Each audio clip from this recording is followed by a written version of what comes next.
Oui, c'est bien moi, Daphné Valsin. Je suis de retour pour nos échanges hebdomadaires autour du livre. Donc voilà, c'est parti pour une nouvelle série d'émissions avec des informations liées au monde littéraire, des suggestions basées sur mes lectures du moment et bien entendu des conversations avec ces auteurs-là que vous aimez et d'autres personnes qui sont très actives dans la chaîne du livre.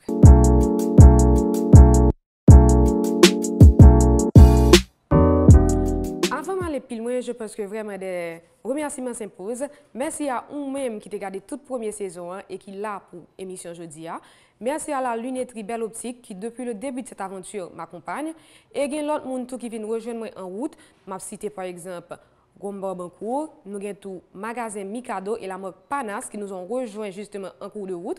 Je remercie aussi Parc Pierre-Louis et tout l'autre monde qui, d'une façon ou d'une autre, m'aide à rendre possible cette émission.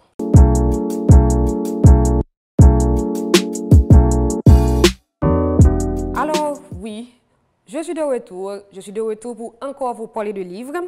J'espère que pendant tout le temps que je n'étais pas là pour vous dire qu'est-ce que vous aviez lu, que vous avez quand même lu. D'ailleurs, je vous avais laissé assez de suggestions. J'espère que vous en avez profité. Et puis, il y a aussi des livres qui sont sortis assez récemment. Il y a Mackenzie Orsel qui a sorti 2 livres en ce début de 2021. Il a sorti Pur Sang, un recueil de poèmes, et L'Empereur, qui est un roman.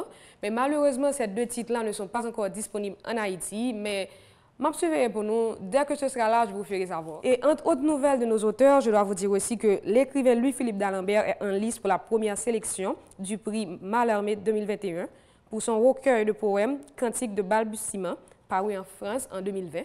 Mais Louis-Philippe d'Alembert, vous devez le savoir, c'est un habitué des prix. D'ailleurs, j'ai lu avec mon book club justement en mars, Mur Méditerranée, qui était remporté lui-même prix de la langue française. Et le roman qu'il avait sorti en 2007, le roman précédent, c'était Avant que les hommes s'effacent. Et il avait remporté pour ce roman-là les prix France Bleu, Page de librairie et Orange. Donc là, on croise les doigts et on attend. C'est déjà la première sélection, mais il faut encore attendre pour avoir les résultats finaux pour ce prix-là, qui est un des... Parce que le prix Mallarmé, c'est l'une des plus anciennes et plus grandes distinctions poétiques dans le monde francophone. Donc c'est un honneur d'être nominé pour ce prix-là. Et là, il est juste dans la première sélection, mais on croise les doigts.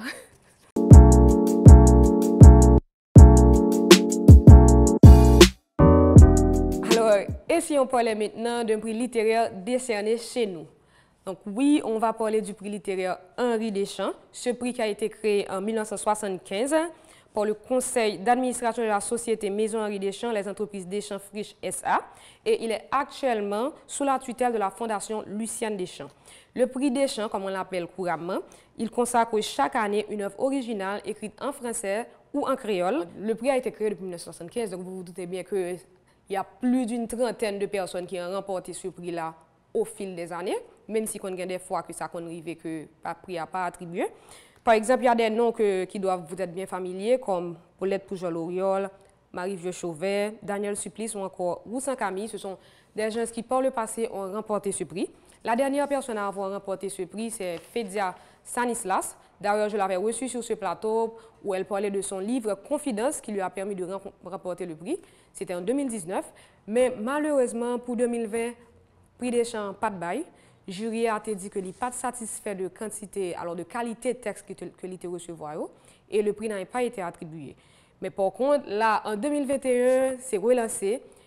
Sur le site de la Fondation, on a publié depuis le début du mois d'avril que les inscriptions sont ouvertes, les formulaires avec les informations nécessaires sont disponibles à la fois sur le site où on peut passer les récupérer aussi au local de la Fondation.